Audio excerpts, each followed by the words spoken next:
toca presentar a Juan Villoro y creo que una buena forma de hacerlo es leer el comienzo de un ensayo suyo que yo diría que se ha convertido en el ensayo de Juan Villoro más citado en la academia y entre la prensa, que es un ensayo llamado Iguanas y dinosaurios, América Latina como utopía del atraso, que está en este libro de ensayos literarios llamado Efectos personales.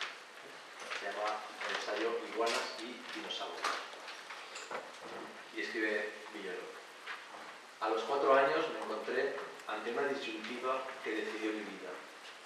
En el colegio alemán de la Ciudad de México fui sometido a una prueba que no recuerdo, pero que provocó que yo quedara en el grupo A, es decir, en el de los alemanes. Durante 9 años solo llevé una materia en español, lengua nacional. En las clases de matemáticas había que resolver problemas de este tipo. La abuela de Udo tiene en el sótano de su casa 5 frascos de manzanas que cultivó en su huerta.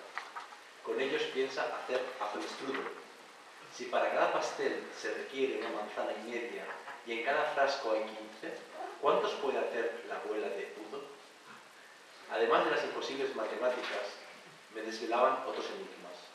En México las casas no tienen sótano y las abuelas no cultivan manzanas ni preparan apple-strudel. La escuela logró que el conocimiento me pareciera una insuperable forma de la dificultad. Como mi primer idioma leído y escrito fue el alemán, saber algo significaba saberlo en extranjero. Esta educación extravagante tuvo 2 resultados. Nada me gusta tanto como el español y detesto cualquier idea reductora de la identidad nacional. En este pequeño fragmento encontramos la gran mayoría de las características de la prosa y de la obra de Juan Villoro. Yo destacaría 2. Por un lado, la erudición siempre presentada con ironía y con humor, y por otro lado, lo que los norteamericanos llaman la persona in between, la persona entre 2 mundos, entre 2 ámbitos culturales, la persona que es traductora, que es intérprete, que es puente entre varias culturas. Juan Villoro se educó en alemán, en el Colegio Alemán de México. A través de su padre y de su familia tiene muchas relaciones desde siempre con España, con los exiliados españoles en México y después como ciudadano de Barcelona, y además es un gran conocedor de la cultura inglesa, francesa y norteamericana. Está entre esos polos, esos ámbitos, siempre como puente, siempre como traductor, siempre como vínculo. Pero un escritor son sus libros, y yo estos días he estado mirando todos los libros de Juan Villoro que poseo, y la cosa no es sencilla porque Juan Villoro es un autor mexicano que solo recientemente ha publicado en una editorial española, de modo que la mayoría de sus libros no se encuentran en España. Pero yo tengo unos libros al menos suficientes como para encontrar algunos otros rasgos de Villoro. Tengo el libro Tiempo transcurrido, del año 86, que es un libro que define como crónicas imaginarias, y ahí tendríamos siempre la voluntad de trabajar entre la crónica y la ficción. En Villoro, en un ámbito como es el pop, el rock y otros temas que siempre le han interesado mucho. De hecho, trabajó en radio con estos temas en su primera juventud, ahora está en su segunda juventud. En el año 89 publicó Palmeras de la brisa rápida, que es un libro que yo acabo de leer en Yucatán, es un libro de viajes sobre Yucatán. Bueno, otra vez la crónica, pero esta vez vinculada con el viaje, vinculada con la búsqueda de los orígenes, porque él va a buscar de algún modo a su abuela, a Yucatán. En el 98 publicó La casa pierde, que es uno de los mejores libros de relatos de los años 90 y que vinculan a Goytisolo con el magisterio que él tuvo Augusto Monterroso. Juan tuvo la suerte de ser alumno del taller de Monterroso en Ciudad de México. En el año 2001 publica Efectos personales, este libro que yo citaba, que es un libro de ensayos humanísticos y que revela esta gran cultura humanística de Villoro. En el 2003 publicó un libro corto, una novela corta, llamadas de Ámsterdam, que tiene una historia editorial muy interesante que refuerza esta idea de Juan Villoro como un puente iberoamericano, porque fue publicada, que yo sepa, por primera vez en una edición muy limitada en Colombia. Después se publicó en el 2009 en Almadía, que es una editorial independiente mexicana, y en Interzona, una editorial independiente argentina.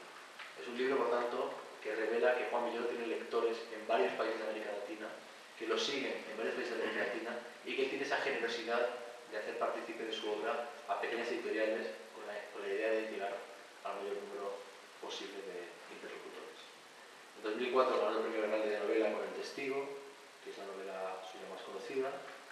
En 2005 se publicó aquí de nuevo El Disparo de Argón, que es su primera novela publicada en México en el 91, y que es una novela con un vínculo con Barcelona, porque fabula sobre la idea de que en México se construyera una clínica inspirada en la clínica Barraqué, ¿no? Y es una novela que habla mucho sobre la mirada, sobre el testimonio, incluso también sobre el tráfico de órganos, llevando eso al extremo de la violencia mexicana. En 2005 publicó Safari Occidental, que es un libro que me gusta mucho de crónicas, que aquí no se ha publicado, que se publicó al año siguiente en Perú, en Etiqueta Negra.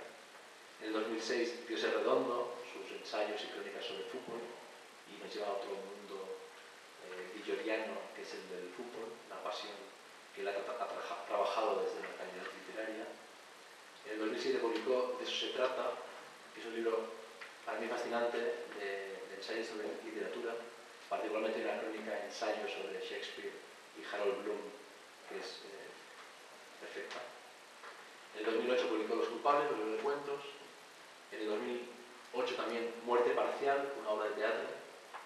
Y en el 2009 El libro salvaje, que es un libro infantil. El único libro infantil que yo tengo de Juan Villoro, pero lo ha publicado otros 5. De hecho, es un autor bastante conocido como autor de literatura infantil. Juan ha acuñado una expresión que la habéis hecho célebre ya para hablar de la crónica. Dice que la crónica periodística, la crónica literaria, es el ornitorrinco de la prosa. El ornitorrinco es un animal que solo existe en Oceanía y que es realmente muy, muy extraño. Es el único mamífero que pone huevos. Tiene el pico de pato, la cola de pastor y patas de nutria. Y de hecho además es mentira. Es decir, no es que sea mentira porque existe el ornitorrinco, pero sí que fue considerado una falsificación, un animal de ficción, cuando los botánicos y los zoólogos y los biólogos exploradores llevaron a Europa el primer ejemplar embalsamado del ornitorrinco, pensaron que era una construcción, un Frankenstein hecho con diferentes partes de esos animales. Además de ser un animal muy raro y de ser un animal de ficción, es un emblema, el emblema de Tasmania, e incluso en la película Dogma se dice que el ornitorrinco demuestra que Dios tiene sentido del humor. Es decir, incluso es un animal gracioso.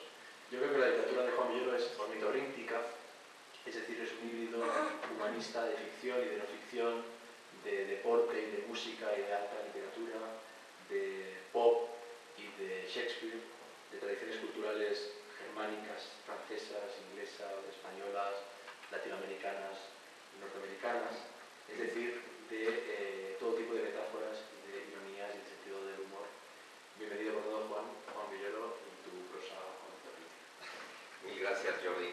Muchas gracias a todos ustedes por haber venido, a los amigos del Ateneo por la invitación, a Jordi por esta muy cálida presentación y por su compañía una vez más en una mesa de este tipo. Y bueno, la posibilidad y el desafío de presentar lo que uno hace ante un público tiene siempre una dosis de complejidad, porque corremos el riesgo los escritores de inventar un poco nuestra trayectoria.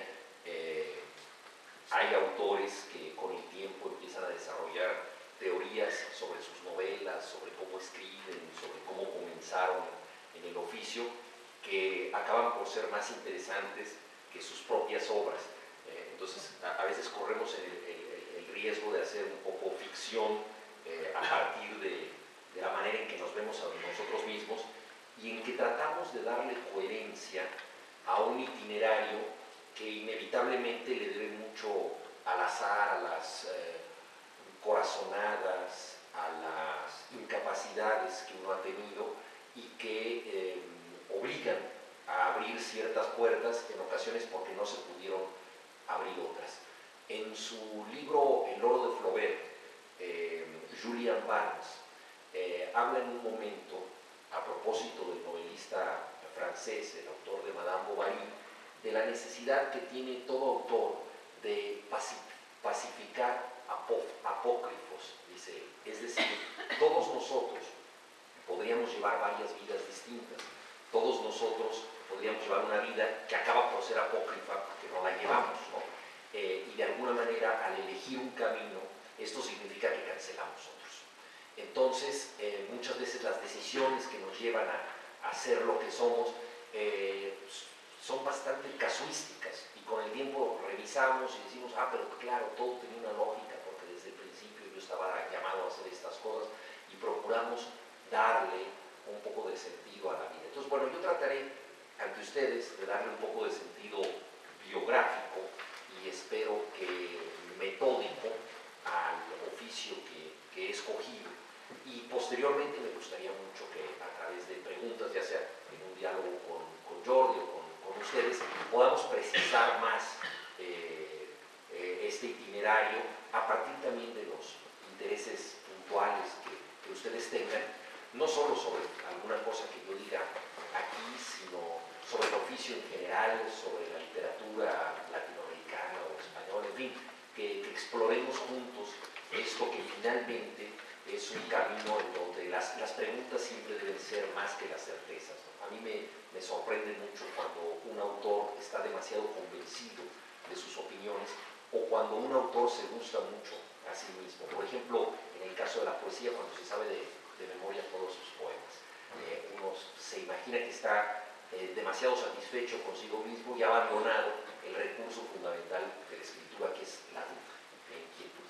Esta es una de las cosas más difíciles de sobrellevar, porque nunca podemos estar del todo seguros de la calidad de nuestros textos, de lo que hacemos, pero nada es peor que darnos ya por bien servidos y reiterar lo que hacemos, o simplemente celebrar las cosas que hemos logrado. Entonces, en esta exploración de un oficio, siempre la duda, la interrogante, creo que se sobrepone, y es la única manera de pensar que estamos vivos, que tenemos curiosidad, no solo respecto al mundo, sino algo más difícil respecto a nosotros mismos.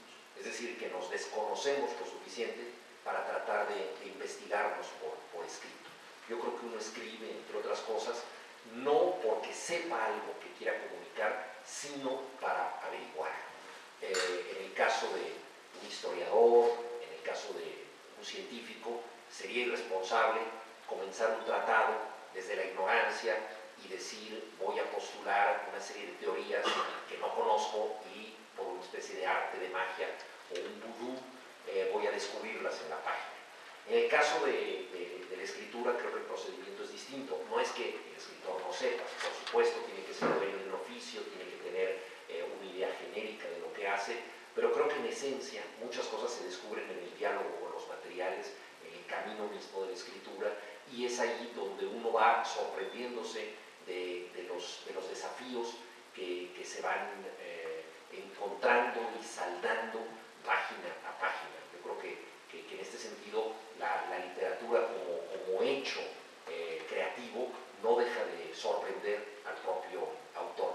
Al menos me parece que es la única postura digna que podemos tener ante el oficio. Yo escribo en distintos géneros, todos en prosa, nada de poesía, aunque la admiro mucho y la necesito como un alimento esencial de lo que hago.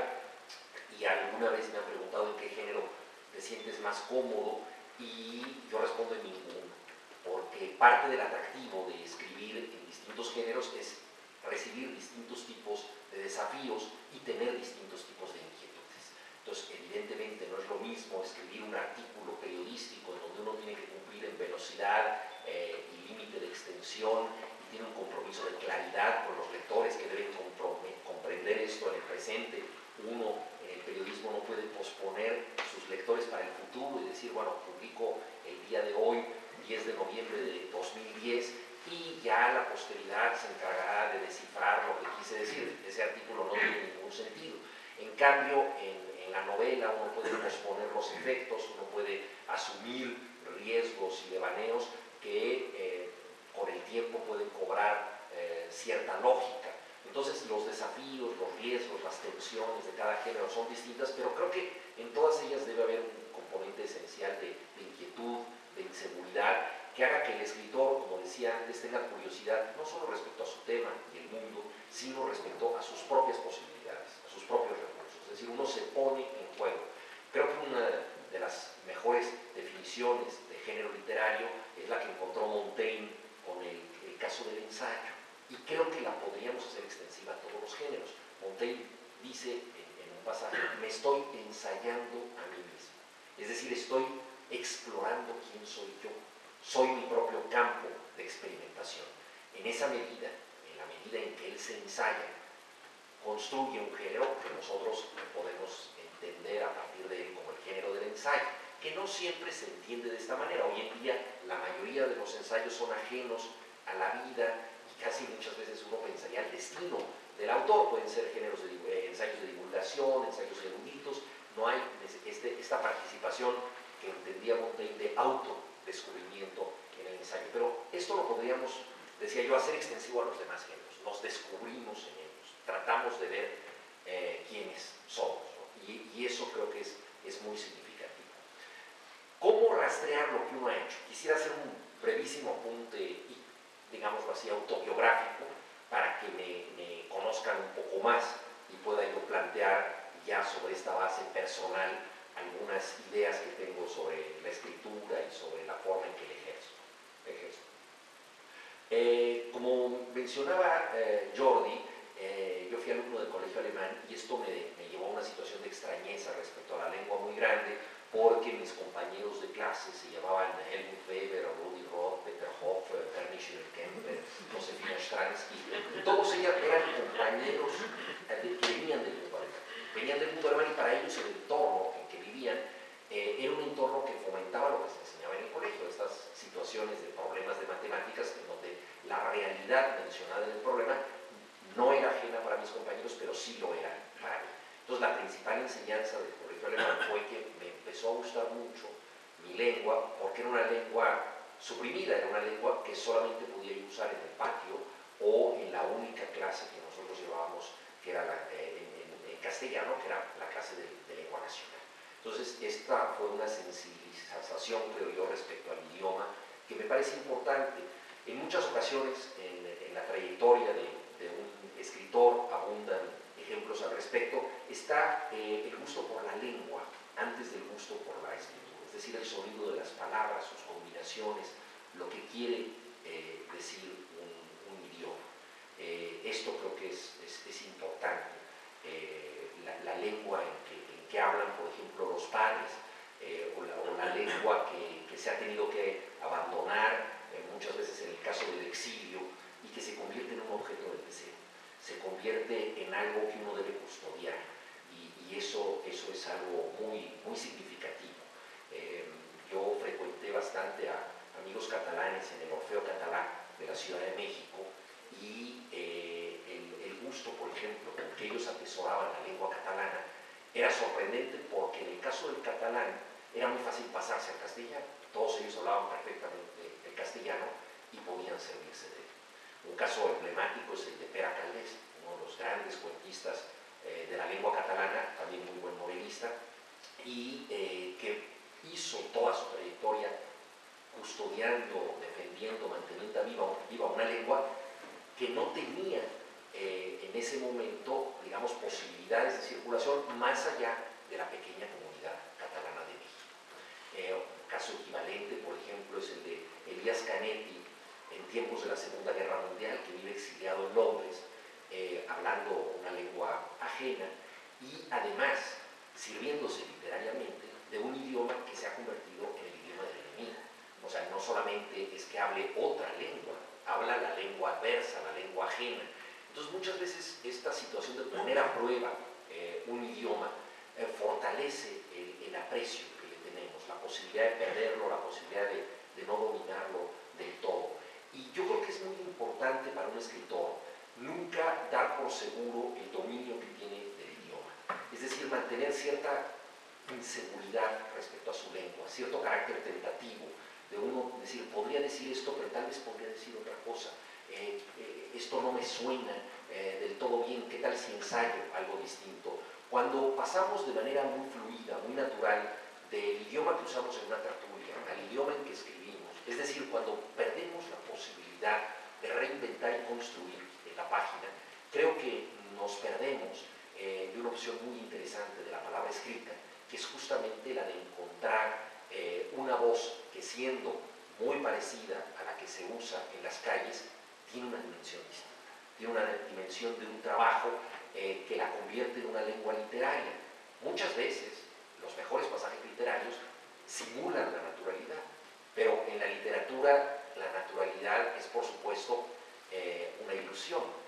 No hay nada más abstracto que escribir, publicar y leer un libro, digamos, es un proceso de representación mental compartido, no es un proceso, digámoslo así, espontáneo, ¿verdad? Que alguien está viendo cómo las cosas surgen en ese momento como en una tertulia. El lenguaje literario requiere de una elaboración, de una reinvención. Entonces, si uno tiene una actitud hacia la lengua relativamente insegura, creo que adquiere mayor gusto por esa lengua. Es una lección que, por ejemplo, nosotros podemos ver en escritores desplazados, exiliados o que viven en la periferia de ciertos idiomas. El caso, por ejemplo, de Kafka en Checoslovaquia. Alguien que podía haber escrito en checo o podría haber escrito en yiddish, el idioma de la comunidad cultural al que pertenecía, la comunidad judía. Y sin embargo, escoge una lengua literaria, el alemán. La especial intensidad dentro de la sencillez de la lengua de Kafka se le debe mucho a haber utilizado una lengua que, como han dicho dos estudiosos que escribieron sobre él, Deleuze y Guattari, es una lengua menor, es una lengua que se siente insegura porque no es la lengua de un alemán, es el alemán de un judío checo. Entonces, muchas veces estas condiciones de desplazamiento, de relativa extraterritorialidad respecto al idioma, creo que refuerzan al escritor. ¿Por qué? Porque a fin de cuentas yo creo que toda literatura tiene una condición tanto extranjera, aunque hablemos en nuestra lengua sobre nuestro país, estamos inventando algo que es ilusorio, estamos separándonos de la realidad y viéndola de otra manera. Entonces, el primer gusto que podemos tener por la lengua muchas veces tiene que ver con la condición extraña de la lengua, de que podría ser una lengua amenazada, podría ser una lengua fugitiva, podría ser una lengua minoritaria, podría ser una lengua distinta. En mi caso, esto yo lo encuentro de manera muy marcada en los primeros 9 años de mi vida, en que solamente estudié en un idioma que no era el mío. Además, soy el primogénito y en mi casa nadie hablaba alemán, lo cual dificultó aún más las cosas, porque nadie podía ayudarme en esto. Era la lengua que yo estudiaba como si me hubieran mandado una misión lejana. Cuando alguien en mi colegio le preguntaban si sabía escribir, y esa persona tenía 6 años, que es la edad en la que aprendíamos a escribir, contestaba solo en alemán. Porque, bueno, sí estaba en mi grupo, porque aprendíamos en alemán y era la lengua oficial. A mí esto me llevó a una relación bastante traumática con el alemán. Con los años superaría este trauma y traduciría el alemán, que tiene la posibilidad de acceder a una literatura maravillosa y una cultura de pensamiento extraordinaria, pero naturalmente esto yo no lo sabía al estudiar en el colegio alemán. Yo ingresé ahí 15 años después de la Segunda Guerra Mundial. Muchos de mis maestros habían estado en el Ejército Nacional Socialista. El colegio alemán había sido el principal centro de propaganda nazi de toda América Latina, había sido cerrado por ese motivo. Se hablaba en el colegio de un mítico tercer sótano, en donde aparentemente estaba guardada propaganda del Tercer Reich. Teníamos rigurosamente prohibido mencionar cualquier tema relacionado con la Segunda Guerra Mundial, pero era lo que orbitaba un poco al colegio. Y claro, la única utilidad práctica que para mí tenía el alemán era ir al cine y ver alguna de las películas de entonces, muchas relacionadas con la Segunda Guerra Mundial. Seguía siendo el gran tema épico de Hollywood, Y entonces yo tenía el privilegio, porque en México no se doblan las películas, tenía el privilegio de entender lo que decían los villanos. ¿No? Nunca entendía lo que decían los aliados, pero de pronto aparecía un coronel con monóculo y decía unas cosas, por ejemplo, cosas como extermínenlos de inmediato, ¿no? Y eso yo lo captaba. Y claro, yo me sorprendía de que me hubieran mandado a aprender el idioma de los malos, ¿no? Porque si hubiera podido aprender, por ejemplo, francés, mi padre nació aquí en Barcelona y él creció en Bélgica, en internados de jesuitas, donde aprendió francés, habla muy bien el francés, y ese era el idioma de la resistencia. Entonces era el idioma de los buenos, y hubiera sido magnífico aprender ese idioma. Por otra parte, el inglés, y estando tan cerca de Estados Unidos, tenía muchas utilidades prácticas, pero aprendí esta lengua, además, sumamente compleja y difícil, que es el alemán. Entonces ahí yo creo que hubo un elemento de sensibilización respecto al idioma. Una primera relación que yo tuve con la narración vino de manera, ahora lo puedo ver así, entonces para nada pensé que pudiera ser el caso, a partir de las narraciones de radio de un magnífico cronista de fútbol que había en México, Ángel Fernández, que era un hombre absolutamente invadido por la narración. Yo lo conocí muchos años después y me sorprendió encontrar a una persona que no podía decir nada en clave común.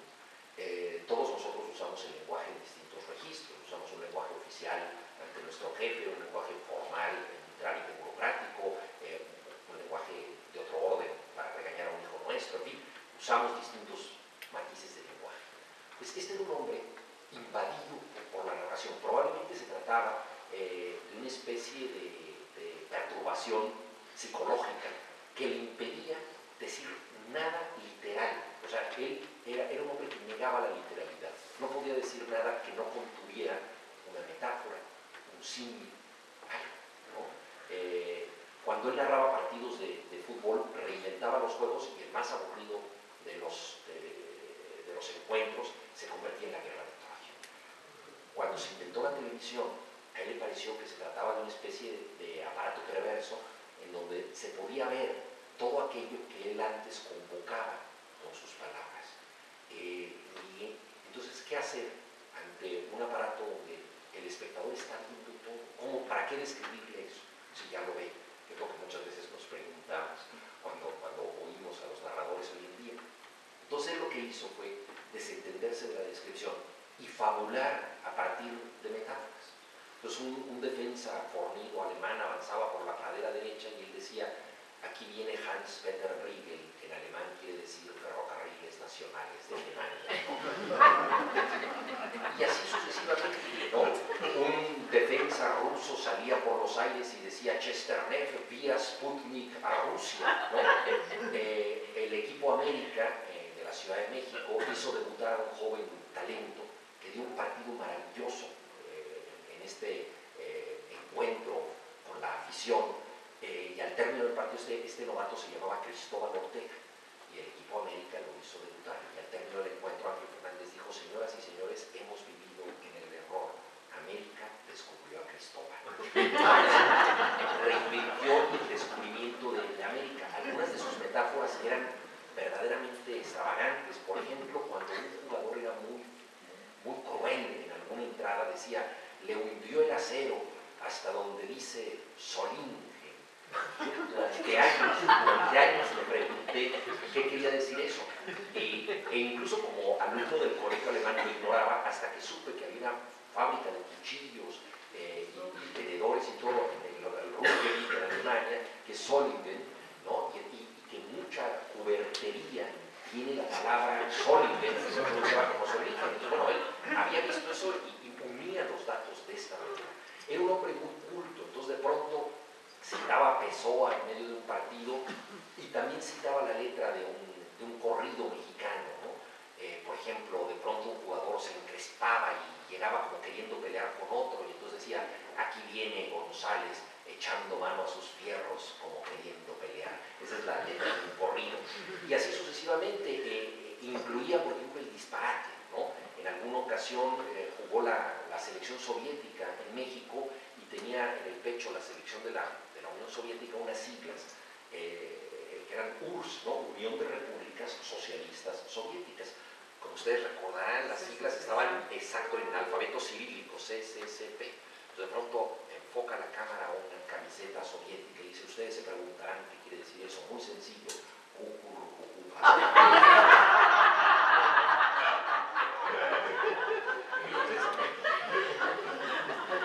Esta persona pobló mi infancia de disparates, de metáforas. Yo lo oía, bueno, y estoy recordando ante ustedes cosas que yo escuché hace 45 años, 48 años, algunas de ellas, ¿no?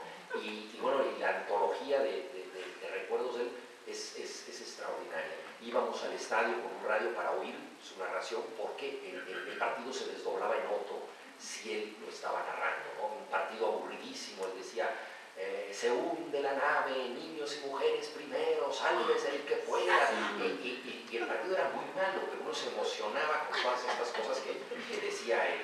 Una de las grandes satisfacciones que yo tuve en mi vida fue hacerle una entrevista en un momento en que él estaba retirado, él se tuvo que jubilar precozmente porque se peleó con el dueño de las televisoras en México, una figura legendaria conocida como el Tigre Azcárraga, era el dueño de Televisa, y se fue a una pequeña televisora y luego se peleó con esa pequeña televisora y ya no pudo regresar a la anterior, entonces se quedó sin narrar.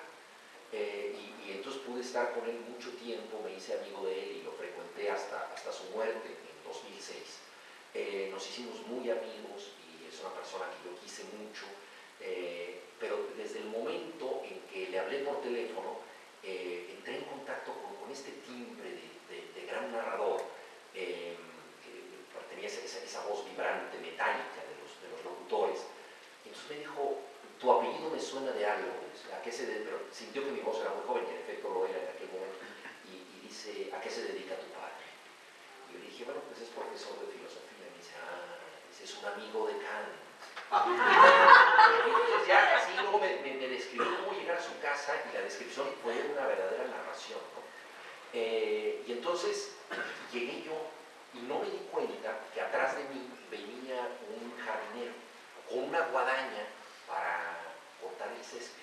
Entonces me abre la puerta el propio Ángel Fernández y al no ver yo al jardinero voy a cerrarla y me dice, espérate, atrás de ti viene Excalibur. Claro, que era la guadaña, ¿no? Entonces, en todas las ocasiones que me reuní con él, encontré una persona que nunca jamás me pudo decir algo común.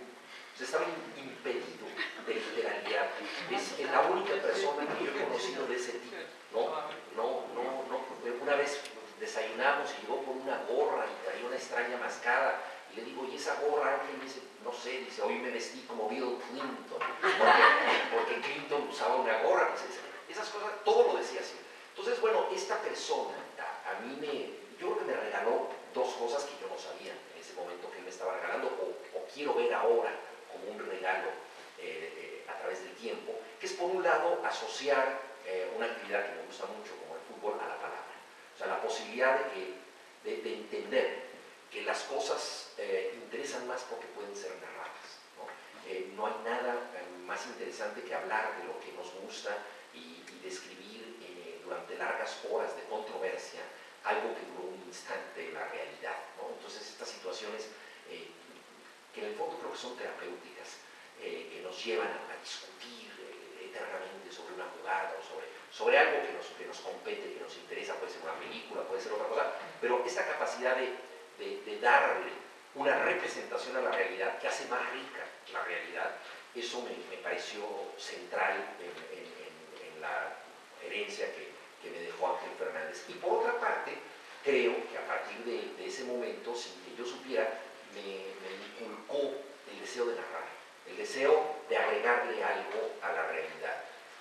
Digamos que el mundo sin narración es un mundo imperfecto, es un mundo incompleto, ¿no? Necesitamos agregarle algo para que tenga un sentido. Si nosotros viviéramos exclusivamente en el mundo de los hechos y nos despojáramos de la posibilidad de ilusionarnos en un futuro, recordar un pasado, conjeturar posibilidades, soñar, representar a través del arte esta realidad, sin duda alguna el mundo se empobrecería mucho. Por eso estoy convencido que la diferencia entre la ficción y la realidad no es la diferencia entre la mentira y la verdad, ¿no? No es que los hechos sean verdad y la ficción sea mentira. La ficción es una representación de los hechos. La diferencia es que la ficción no tiene por qué ser verificada. Los hechos deben ser verificados como tales. En un proceso judicial tenemos que saber qué ocurrió realmente. La literatura nos debe convencer a través de la verosimilitud. Creemos, ¿verdad?, en una historia porque el lector es seducido de manera satisfactoria para que ese mundo le parezca posible, aunque se trate de algo del pasado o del futuro. Entonces, la noción de verosimilitud es decisiva para aceptar una realidad que pertenece a este mundo, pero que no tiene por qué ser verificable. De hecho, Ángel Fernández, cuando me dijo ahí viene Excalibur, ponía en juego una de las convenciones culturales más asentadas en Occidente, que es la existencia de los caballeros de la mesa redonda, Excalibur, que no está probada históricamente, y sin embargo forma parte de la realidad y de la historia. El mundo se empobrecería si tuviéramos que prescindir, por falta de datos, de todas las leyendas artúricas, ¿no? Y se acabarían videojuegos, películas, series de dibujos animados, apodos, todas las cosas que han surgido de esas leyendas artúricas, y una buena dosis, por supuesto, de arte y de literatura. Entonces, con Ángel Fernández, digamos que entendí de manera muy intuitiva que existía la posibilidad de representar los hechos. No leí de niño, mis padres son universitarios, pero no me leían, y yo creo que es esencial, ahora que yo soy padre, compartir en algún momento dado el acto de la lectura. O sea, cuando la lectura se convierte en una forma del afecto, entra de manera distinta en una casa. A mí me parece muy importante recordarlo, la frase que empieza tantos cuentos infantiles, yo mismo escribo mucho para niños, que es había una vez, ¿no? Y podemos pensar que esta frase también tiene un correlato esencial, que es había una voz, ¿no? Alguien nos contó por primera vez el cuento. Una abuela, un padre, un hermano mayor, alguien nos hizo partícipe del acto de fabular y lo convirtió también simultáneamente en una forma de afecto. En mi caso esto no ocurrió así, en mi casa no se contaban cuentos y tampoco se leían. Quizá la manera de suplir todo esto fue la radio y luego las narraciones de Ángel Fernández, al menos así me lo explico yo a la distancia. Fui un lector tardío, leí mi primer libro por gusto en las vacaciones previas al bachillerato y llegué a la lectura de este libro por una de las razones más comunes, que es el morbo. Un amigo de la calle con el que yo jugaba en mi barrio leyó el libro que se llama De Perfil, es de un autor mexicano, José Agustín, y este libro está escrito en primera persona. Nosotros no sabíamos que se podía hacer una invención en primera persona. Pensábamos que la primera persona era un estatuto de verdad. Para nosotros, que alguien escribiera detrás de la gran piedra y el pasto está el mundo en que habito, como empieza la novela, eso era una confesión auténtica. Si estaba en primera persona, es que había sucedido. Entonces nosotros leímos ese libro como las confesiones auténticas de un adolescente. Quiso la casualidad que yo lo leyera en las vacaciones previas al bachillerato, y el libro se ubica en las vacaciones previas al bachillerato. Yo vivía en un barrio muy similar a ese barrio, los padres del protagonista se están separando, mis padres se habían separado. En fin, hice una especie de lectura en espejo. De manera totalmente azarosa, el libro tocó fibras que me eran muy próximas. Hasta ese momento, los pocos libros que había leído, los había leído por obligación en la escuela, ¿no? Como les decía yo a ustedes, la materia que oía, escuchaba con más fervor era lengua nacional, porque era mi propio idioma, la lengua castellana.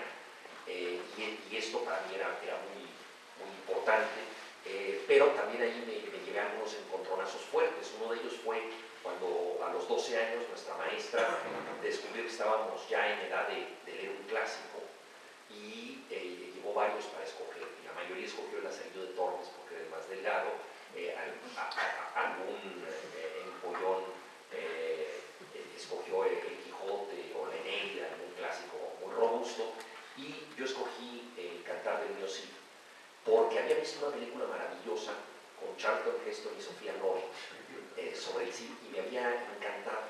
Me había gustado al grado de que le había pedido a mi abuela, que era una gran costurera, que me hiciera un traje de cruzado. En aquella época estaba de moda que los niños nos disfrazábamos de héroes y superhéroes. Empezaban las series de televisión de Batman, Superman era un héroe muy recurrente, y nos disfrazábamos de vaqueros y cosas bastante extravagantes, pero nada tan extravagante como disfrazarse de cruzado, ¿no?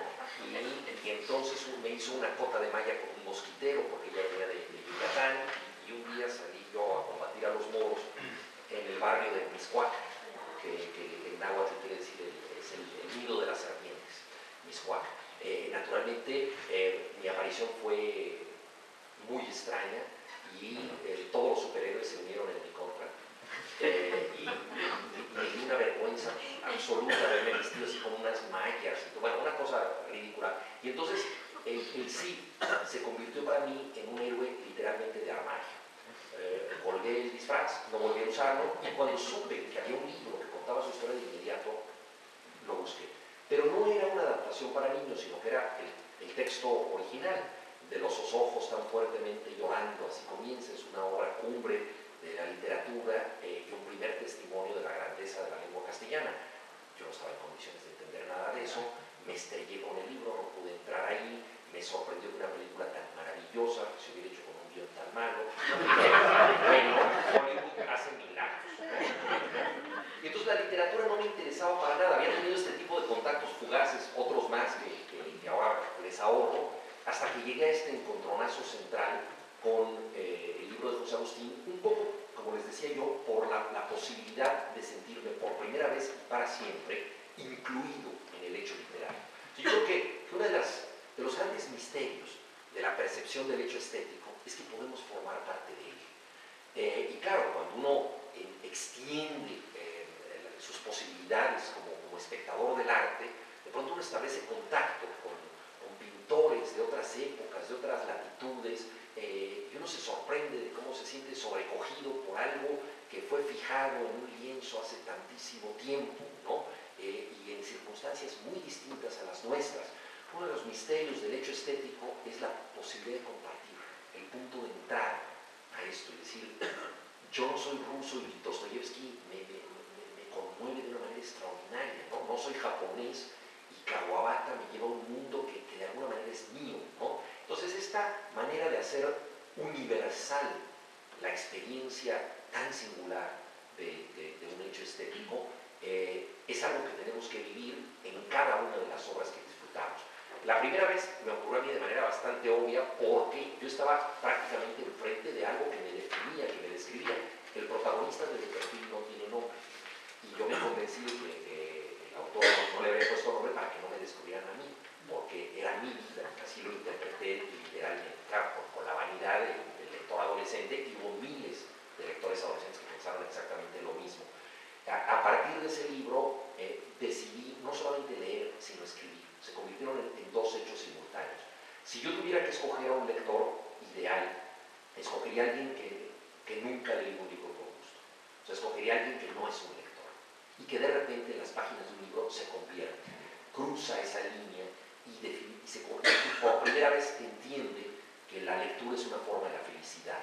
Es decir, que puede expandir su experiencia del mundo a partir del hecho de leer y que siempre estará acompañado por esta segunda realidad. O sea, siempre tendrá una manera de descubrir y de discutir de otro modo el mundo de los hechos, el mundo donde transcurre su vida, y que esa segunda realidad no es ajena a la primera, ¿no? Entonces este trasvase yo creo que es esencial, y claro, cuando sucede el rito de paso de la conversión a la lectura, es un momento formidable. Entonces, en ese sentido, todos nosotros hemos sido lectores ideales, al menos de un libro. El libro que nos hizo estar acá, el libro que empezó el camino, ¿no? Que no siempre es un buen libro, ¿no? Yo no he releído el perfil. Para mí la magia esencial de ese libro debe permanecer intacta, porque no quiero regresar con mis supuestas categorías de lector ya más o menos veterano, ¿no? A lo que fue un acto mágico, ¿no? A partir de ese momento, les decía, empecé a leer, pero de manera simultánea empecé a escribir. Me convertí en uno de los autores más incultos de la lengua castellana porque había leído un libro por gusto y ya quería escribir otro. y empecé a escribir a partir de cosas que había escuchado. Di con un taller literario en la universidad, al que también asistió Roberto Bolaños. El taller está descrito en la novela Los Detectives Salvajes, ahí nos conocimos. Él iba al taller de poesía y a veces se asomaba al de cuento. Yo iba al de cuento, el de poesía era los martes, el de cuento era los miércoles, y ahí empecé a hacer mis primeros trabajos en la escritura, por supuesto con todos los tropiezos que tiene un escritor que comienza. A partir de ese momento, quizá algunas constantes en las cosas que yo he hecho tienen que ver con la dimensión literaria del cotidiano. A mí me interesa mucho los temas aparentemente pequeños que se pueden engrandecer. Pienso que a fin de cuentas una obra esencial como la Odisea no es sino la historia de un hombre que quiere regresar a su casa. Encontrar la dimensión épica, la dimensión dramática de cosas que damos por sentadas es algo que me ha interesado mucho, tanto en la crónica, es decir, en la no ficción, como en la ficción. Los grandes temas que ya tienen en sí mismos tantos efectos especiales, tantos protagonistas celebrados por la historia, no han sido uno de mis intereses. He escrito mucho cuento y crónica y tres novelas. Vivo básicamente del periodismo y de la escritura de libros para niños. Los libros míos que más se venden son todos para niños, lo cual quizá sugiere que mi edad intelectual es como de unos 12 años, de 8 y 14 tal vez, ¿no? Cosa que me parece extraordinaria porque es una época en la que la inteligencia pues todavía se permite libertades que después cancelamos y tratamos de pacificar. Me gustaría pensar con ustedes, digamos, llevarnos a alguna anécdota de cómo surge una historia, ¿no? Esto siempre es misterioso para todos nosotros, ¿no? ¿Cuál es el momento en que se define que algo califica como literario, ¿no? A todos nos pasan cosas, algunas son tan dramáticas que exceden la posibilidad de ser escritas, ¿no? De pronto algo nos duele tanto que carecemos de la distancia para escribirlo, o solo lo podemos escribir como desahogo, no como construcción literaria. En otras ocasiones algo nos interesa, pero carece de ese misterio que tiene la escritura. Yo creo que un texto logrado debe establecer una comunicación con el lector, debe ser suficientemente claro para ser seguido, pero debe siempre tener un misterio. O sea, un buen texto es un texto que no deja de decir lo que se ha propuesto decir. Tiene siempre algo que nos inquieta, que nos hace pensar y qué hubiera pasado si el personaje hubiera tomado otra decisión. Y claro, esto tiene que ver con lo anterior, pero podría haber sido distinto. Esta sensación de un misterio de alguna manera presente me parece muy importante en la escritura, y creo que este misterio se debe preservar incluso para el propio autor. Por eso, para mí, la única prueba de que un texto está más o menos logrado, esto es muy difícil, ¿en qué momento un texto tuyo consideras que es bueno? Pues es bastante difícil, ¿no? Yo creo que hay uno de los grandes enigmas de la profesión es que uno puede escribir durante mucho tiempo y con mucha felicidad cosas que después nos parecen horrorosas, ¿no? Y en cambio escribir con sufrimiento y a trompicones, cosas que luego no están tan mal. Para mí, la única prueba a través del tiempo de que algo más o menos funcionó es cuando casualmente lo releo o leo un pasaje o alguien me menciona algo y me parece que lo escribió otro. O sea, cuando eso se independiza de tal manera que me sorprende, eso, qué raro, eso quién lo dijo, y resulta que lo dije yo, bueno, o lo dijo alguien que en aquel momento fui yo. Me parece la única prueba, ¿no?, de que eso funciona por su cuenta, tiene una autonomía, y creo que los libros van hacia esa autonomía. O sea, los libros van hacia vivir su propia vida, seguir su andadura, y los autores somos un poco los pararrayos que los hemos traído, pero debemos ufanarnos un poco de ellos, ¿no? Son ellos los que tienen finalmente la palabra. Entonces, esa es la constatación única que yo tendría respecto a mi propio trabajo. Respecto a los demás, soy capaz de decir muchísimas cosas porque los veo de otra manera. ¿Cómo se gestan las historias? Bueno, no sé, hay situaciones para mí que provienen de equívocos, ¿no? Les cuento una anécdota que es algo que me pasó a mí y que me llevó a una especie de laboratorio literario en un avión. Tomé un avión de la ciudad de Zacatecas a México, un avión de hélice, en donde había muy pocos pasajeros, unos 5 pasajeros. Antes de subir a bordo, encontré una pareja que me llamó la atención por su aspecto. Ella era una mujer así con pelo anaranjado, flamígero, llevaba un leotardo de licra, probablemente púrpura, numerosos collares y pulseras, unas botas de tacón de aguja con flecos, y parecía multioperada.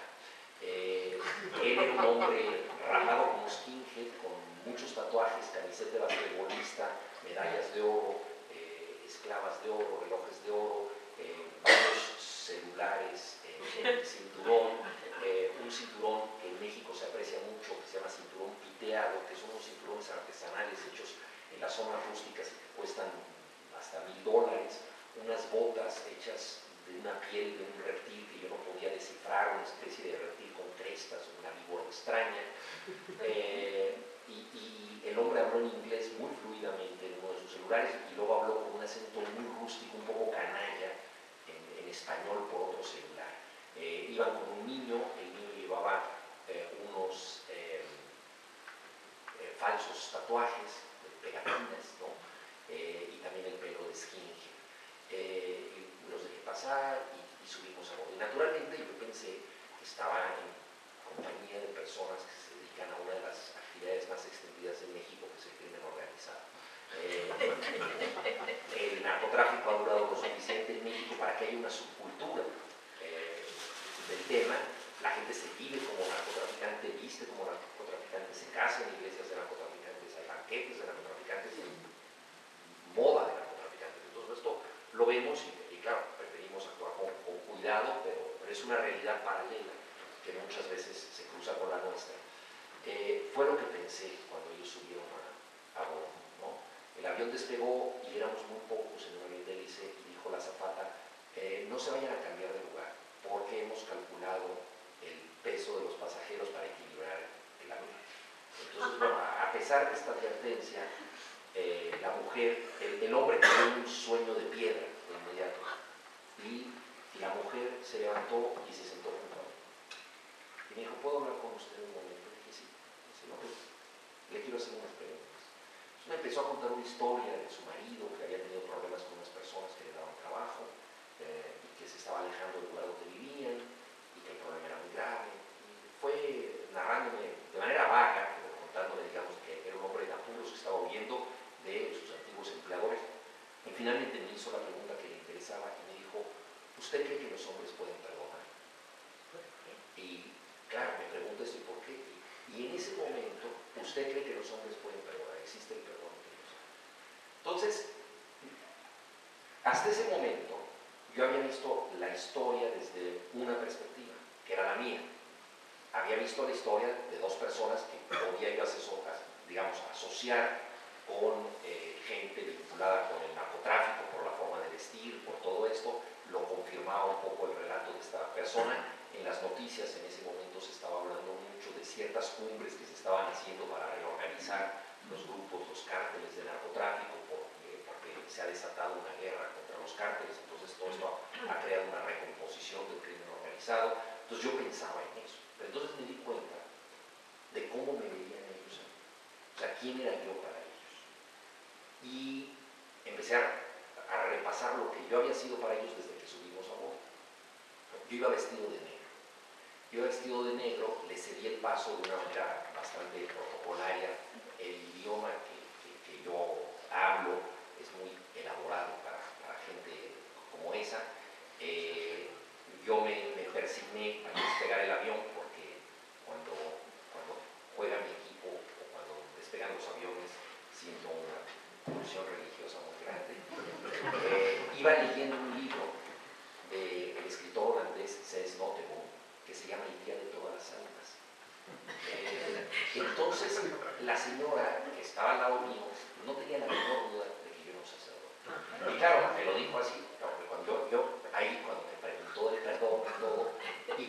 empecé a hablar y entonces, claro, al final, muchas gracias, padre. Y entonces, a mí esta historia me parece muy emblemática. Bueno, naturalmente, como a fin de cuentas, los escritores vendemos artículos de fe, a veces en los periódicos, a veces en las publicaciones, los libros. Pues no me costó trabajo contarle una historia sobre el perdón y bueno, a fin de cuentas estábamos en el cielo, entonces le dije que el perdón era posible, ¿no? El que confiara, y bueno, pues yo era un extraño en el que se había confiado, y entonces bueno, la bondad de los desconocidos a la que apelaba Tennessee Williams, yo le dije, no se preocupe, todo se va a solucionar. Y le di algunas razones, probablemente sacerdotales. El caso es que a mí esta anécdota me parece muy elocuente porque es indicadora de cómo surgen las historias. Así como ellos me vieron como sacerdote, probablemente ellos no eran narcotraficantes, o sea, probablemente se trataba de gente que simplemente yo no conocía, estaban huyendo por un problema, él era un ranchero, en esa ranchería hay tatuajes, hoy en día todo el mundo usa tatuajes, o muchísimas personas usan tatuajes, la mujer se había operado, bueno, cuántas personas no se han operado, especialmente en América Latina, etcétera, etcétera. Todo podía encajar de otra manera. Entonces, la realidad que se convierte en literatura tiene que ver con lo que está ahí y con lo que le asignamos, con lo que somos capaces nosotros de descubrir. Ellos inventaron una historia para mí, probablemente yo había inventado otra historia para ellos. ¿Cómo contar eso? Lo podemos contar como la clave, en clave de crónica, como este malentendido, esta confusión, o a partir de eso podía yo escribir un cuento, o si de pronto a la señora se le ocurría darle por la escritura, pues también ella podía escribir su historia. Entonces, me parece muy significativo, pues, de cómo estamos siempre ante un laboratorio donde lo cotidiano se puede convertir en algo distinto, a veces por un malentendido, a veces por un prejuicio, a veces por alguna cuestión de este tipo. Y es para mí un poco la forma en que surgen las historias. Generalmente para mí una historia es como una fotografía detenida, una situación que me intriga, y la pregunta es, ¿por qué esos personajes llegaron a esa foto? Es decir, ¿qué les pasó antes y qué les va a pasar después? ¿Dónde está la secuencia para esta fotografía? Para mí eso es esencial, y así es como las historias, más que surgir, se me imponen. Se me impone primero la imagen de la fotografía, y muchas veces pasan años en lo que averiguo qué pasó antes o qué pasó después, ¿no? O qué pasó antes y qué pasó después. Pues a veces pasan años, pero son cosas que están dando vuelta, ¿no? Respecto a los libros que he escrito, no quisiera detenerme demasiado en todos ellos. Mencionaré quizás solo 3 títulos, porque son libros que se pueden conseguir, no que estén en todas las librerías, pero si se solicitan, se consiguen. Uno de ellos es precisamente un libro sobre la lectura, que es el libro Salvaje, que es un libro teóricamente para chicos, pero yo creo que la literatura para alguien de 13, 14 años también puede serlo para cualquier edad. De hecho, me gusta mucho la colección donde salió en Editorial Siruela, que se llama Las 3 Edades, ¿no? Porque si somos sinceros como lectores, pues, ¿para qué edad es La Isla del Tesoro? ¿Para qué edad es Huckleberry Finn? Son textos del Principito, son textos que nos pueden gustar a cualquier edad. No comparo bien con ellos, pero digamos la idea sería que pudiera tener distintos lectores. Y el presupuesto de este libro es el siguiente. Creo que todos nosotros como lectores hemos hecho la experiencia de que los libros se mueven por voluntad propia. No lo hemos podido comprobar. Esto pertenece al mundo de lo inverificable. A fin de cuentas, los libros contienen muchas veces ficciones, pero ciertamente llegamos nosotros a nuestra casa y un libro que dejamos en la mesa aparece en un librero, o aparece sobre el sofá, aparece en otro sitio, no lo encontramos, pero ¿quién puso aquí este libro? Y nadie reconoce haberlo puesto en otro sitio. Es un misterio. Lo dejamos en una parte de la estantería y aparece en otra. Muchas veces con un libro que no tiene nada que ver con ese. Buscamos un libro en las librerías durante mucho tiempo, sobre todo en los tiempos anteriores a las pesquisas por internet, no damos con él, y de repente ese libro que ya nos habíamos olvidado de él aparece ante nosotros, ¿no? Es un poco como si los libros nos consideraran a nosotros que los merecemos o que no los merecemos, y se acercan a nosotros o se alejan de nosotros según tengan deseos. Por supuesto que esto es una superstición, no lo podría yo demostrar, ni siquiera lo podría yo afirmar como una categoría sensata. Esa es una intuición que tengo. Tal vez es el consuelo de alguien que ha vivido mucho tiempo en un país del tercer mundo con malas librerías donde no se consiguen libros. Entonces yo, para consolarme, siempre pensaba, bueno, cuando merezca ese libro va a llegar a mí, ¿no? No hay manera de hallarlo por ahora, pero ya alguna vez podrá llegar a mí. Recuerdo cuando empecé a leer, me encantaron Los Tres Mosqueteros, luego leí 20 años después, pero conseguir El Vizconde de Bragelonne era dificilísimo en aquel momento y no se podía, ¿no? Y bueno, cuando finalmente lo encontré en un túnel del metro, en donde había una improvisada, una feria del libro, me pareció que yo me había vuelto digno de formar parte de la orden de Alejandro Dumas, ¿no? Porque era como si ese libro hubiera estado ahí colocado para verme pasar y gritarme que yo lo leyera. Entonces, creo que esto es central, o sea, la idea de que los libros de alguna manera se nos ponen a modo o no. Jugando con esto se me ocurrió la idea de que hubiera un libro salvaje, o sea, un libro que no ha querido tener lector alguno, un libro que siempre quiere huir, es una especie de outsider de los libros y quiere escapar. Está perdido en una biblioteca y es la historia de un muchacho que cae ahí porque sus padres se han divorciado, va a vivir con un trío excéntrico, una de estas personas que son muy interesantes en nuestras familias cuando las vemos poco, ¿no? O sea, el clásico tío medio chiflado al que vemos en Navidad y nos divertimos muchísimo, pero que si nos dicen que tienes que ir a vivir con tu tío fulano, sería una pesadilla, ¿no? Entonces, ese tipo de tío tiene que recibir a su sobrino, al sobrino no le gusta leer particularmente, pero le apasiona la idea de capturar un libro que no quiere ser leído. Y esto a mí me interesó mucho como autor, porque yo siento que como autor nos enfrentamos ante un material que no quiere ser escrito. O sea, el material se nos resiste, es una condición esencial de la página en blanco y del mundo mismo. Mallarmé dijo, el mundo existe para convertirse en libro. Eso es, por supuesto, el deseo de un escritor, que el mundo se convierta en libro, pero la práctica, cuando nosotros empezamos a escribir, el mundo se nos resiste y la página también. Entonces tenemos que irnos apropiando del material, tenemos que ir sufriendo, tenemos que ir domesticando ese material, hacerlo nuestro para saber qué clase de bicho es, ¿no? Esta experiencia que tenemos como escritores quería transmitírsela al lector, que la lectura misma fuera una búsqueda, o sea, que se estuviera buscando un libro dentro de un libro, que fuera difícil atraparlo, después que hubiera que domarlo, porque es un libro salvaje que no ha querido tener lector alguno, y luego saber cuál es el contenido de ese libro que se quiere escapar, ¿no? Entonces, bueno, es una metáfora sobre la lectura. Ese es el libro más reciente que he escrito y que está destinado a lectores pues de 13 años, de 11 años en adelante por ahí. Y luego, antes de ese, publicó un libro de cuentos que se llama Los Culpables, en Editorial Anagrama, que son 7 historias en primera persona. Son 7 soliloquios de personas que no saben contar historias. Para mí esto era muy interesante y muy importante. Yo creo que hay ciertas historias a las que llegamos por dinámica de la lengua.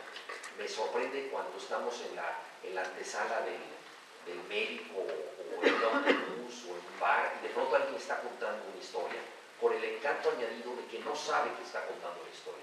Quizás está desahogando, está confesando algo y guiado por el deseo de decirlo todo con cierto desorden, porque entonces está contando de tal manera que pero se me olvidó decirte otra cosa, pero para esto ya habíamos hecho, está contando como un escritor un poco vanguardista, con idas y vueltas, porque así opera la mente, pero vemos que está llegando a un relato con su planteamiento, su nudo argumental, un desenlace sorprendente y que incluye muchas veces grandes frases dichas por accidente, ¿no?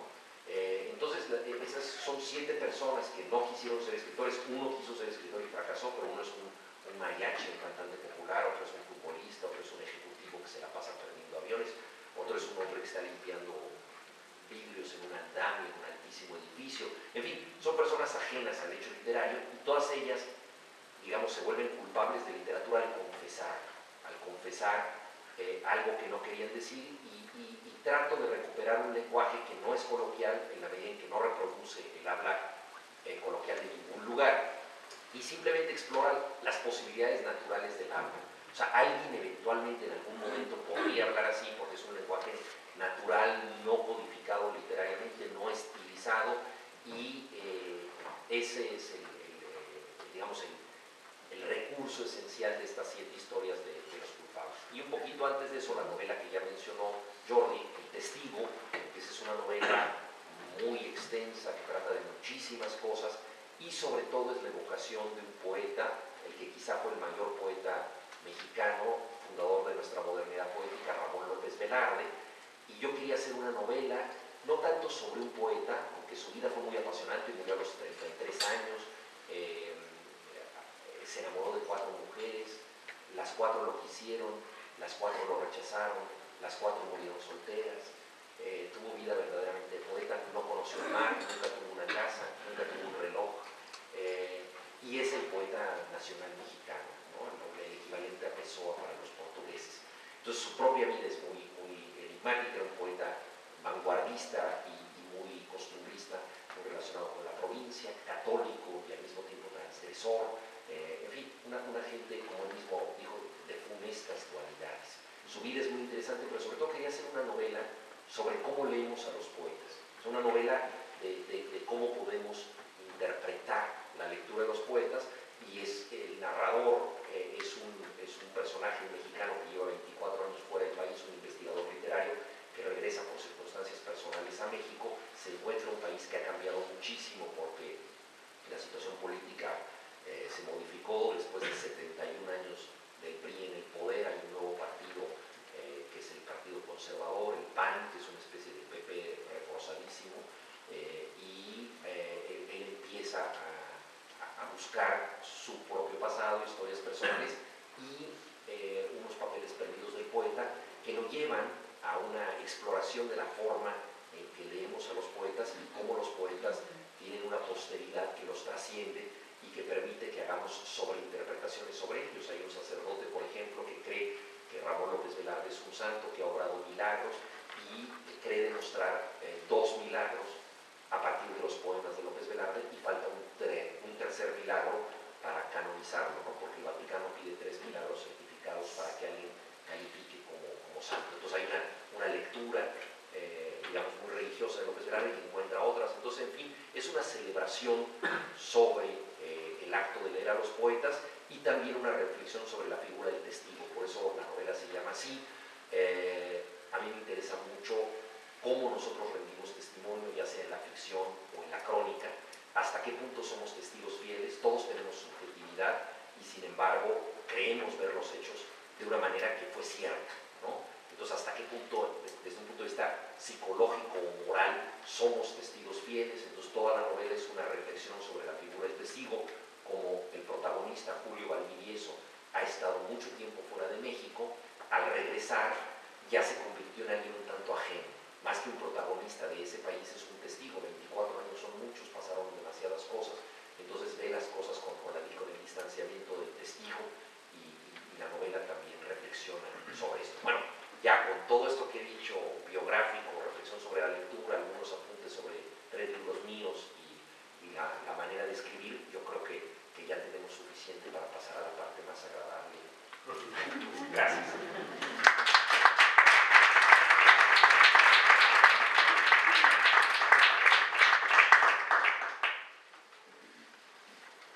Yo, para justificar mi presencia en esta mesa, voy a hacer una única pregunta y después paso el turno a vosotros para estos 45 minutos que nos quedan de charla.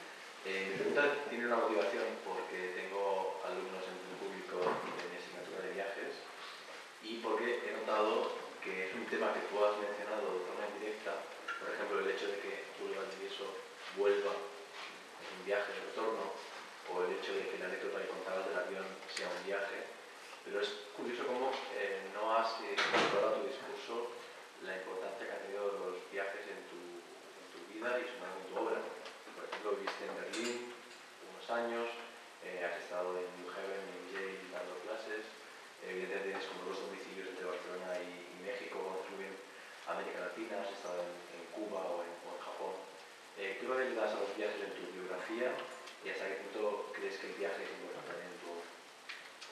Sí, yo creo que es muy importante, está muy bien visto, y claro, hay muchas cosas que no he dicho, y tienes toda la razón, que el viaje es muy importante. Primero que nada, a ver, para mí los viajes tienen una importancia literaria que no necesariamente tiene que ver con lo que escribo sobre el viaje. muchas veces el viaje me hace recordar esos antiguos medicamentos preparados en las farmacias que decía agítese antes de usarse, ¿no? Todavía hay varios, ¿no? pero antes eran muy frecuentes. Yo creo que el viaje nos agita de una manera peculiar. Entonces, en cuanto uno empieza un viaje, entra en otra lógica mental. Muchas de las cosas que yo he escrito han surgido de un viaje, se me han ocurrido en un viaje. Muchas veces estoy trabado ante un tema y el viaje lo destraba o me hace ver de otra manera esa trama. Ahora, eso no quiere decir que eso tenga que ver necesariamente con el viaje como tema. Lo primero que quería decir es que muchas veces el hecho de viajar a mí me ayuda a pensar de otro modo. Admiro a los autores que son totalmente sedentarios y también admiro a los que viajan mucho más que yo. Yo la verdad creo que sería como un viajero de media tabla. O sea, no soy un viajero tan frecuente, o sea, no soy de tarjeta de platino, ¿no? Siempre estoy bajando de categoría agraviantemente en las tarjetas estas de viajero frecuente, pero sí he viajado bastante. Luego, me interesa mucho el itinerario como tema narrativo. Creo que una manera de estructurar una narración puede definitivamente ser un viaje. En esencia, muchos libros, mencionaba yo la Odisea, son transcursos, ¿no? Lo que pasa a lo largo de un viaje. Yo escribí una novela para niños que se llama Autopista Sanguijuela, que es una road novel a lo largo de un viaje, en donde quise combinar dos tradiciones literarias que son el vampirismo y la novela de viaje, de itinerario, porque es una novela en donde hay una mafia que administra esa autopista y uno tiene que pagar peaje no con monedas, sino donando sangre. Entonces, en cada caseta de cobro uno deja sangre. Hay una mafia y se trata de un autobús donde van unas personas que, no, claro, lo que quieren es, la aventura es ver si pueden combatir la mafia que se ha apoderado de esa autopista y ha hecho que la autopista sea como una sanguijuela que chupa sangre, es una autopista vampírica. Algunos de los libros que he escrito, como bien dice, son libros de viaje, como El viaje a Yucatán, que es un traslado y muy bien dicho por ti en la presentación, porque es un doble traslado en el tiempo y en el espacio. En el espacio porque voy al sur de México, pero en el tiempo porque ahí nació mi madre y ahí nació mi abuela. Entonces un viaje al origen que yo no conocía y eso también me interesó mucho. Y buena parte de las novelas que me han interesado como lector son novelas de traslado, ¿no? Y creo que el viaje como experiencia de transformación es muy interesante. Uno de los grandes problemas para la literatura de viajes hoy en día es encontrar la excepción en el viaje, ¿no? Creo que un gran problema es que en la medida en que los viajes se han convertido en algo que reservamos por internet y se ha masificado y todo el mundo va a los mismos lugares y cada vez es más difícil hacer un viaje de exploración, como no sea uno un explorador ártico o algo muy extremo, los viajes hoy en día son situaciones repetibles. O sea, la idea del siglo XVIII de que los viajes ilustran no se cumple de manera automática. Para que los viajes ilustren o para que los viajes sorprendan, uno tiene que tener una mirada especial. Entonces yo creo que el desafío del escritor de viajes contemporáneo es encontrar la excepción en lo repetible, en lo que otro puede hacer también. Cuando yo hice mi viaje a Yucatán, me encontré con una situación y es que al final de mi viaje hubo un ciclón que devastó toda la región, que era el ciclón Gilberto. Fue un ciclón que modificó la vida en el Caribe y bueno, hubo gente que salió de esa zona y hasta la fecha no ha regresado, cambió para siempre esa zona. Entonces yo me encontré con una disyuntiva. Mi viaje se podía convertir en la narración de una catástrofe y en esa medida podía tener un tema de interés, pero que ya no era un libro de viaje como el que yo me había propuesto. Yo me había propuesto el desafío de hacer un viaje que otro pudiera hacer, pero que lo importante fuera no viajar a un lugar, sino viajar a un estilo de viajar. O sea, que lo interesante fuera ir a Yucatán como podría ser ir a la Luna o ir a las Azores. O sea, lo importante era el tipo de viaje que te propone literariamente el autor cuando te vas a enfrentar a situaciones bastante comunes que hay en todas partes, ¿no? Con un taxista, con la cucaracha que se mete al cuarto, el hotel que tiene, las reflexiones de cómo nos vemos en un espejo que no es el nuestro, cómo dormimos en una cama que no es la nuestra, cómo malentendemos a la gente que no conocemos bien, etcétera. Todas estas experiencias esenciales del viajero. Entonces, prescindí de la parte de Gilberto porque hubiera convertido el libro en algo un tanto sensacionalista que no quería hacer, ¿no? Lo cual me parece que es otro tipo de experiencia. Acabo de escribir un libro sobre el terremoto en Chile, porque estuve en el terremoto en Chile, pero ese no es un viaje, ese no es un libro de viajes, es un libro de cataclismo, ¿no? O sea, es la narración del terremoto en un hotel donde estuvimos una semana sin poder salir una serie de gentes. Entonces ahí es algo acotado a una circunstancia y sí es la narración de una catástrofe. Sí me parece que sea un tema, me parece que es un tema interesante, pero no lo quise mezclar en el otro. Luego, creo que es muy importante también la distancia para escribir. Por ejemplo, la novela El Testigo, escribí durante un año esa novela en México y luego escribí 3 años en Barcelona. Y al escribir la novela desde Barcelona hay muchas evocaciones que solo pudieron surgir desde aquí por cosas que yo extrañaba. Hablé al principio de que hay cosas que surgen porque se pierden, ¿no?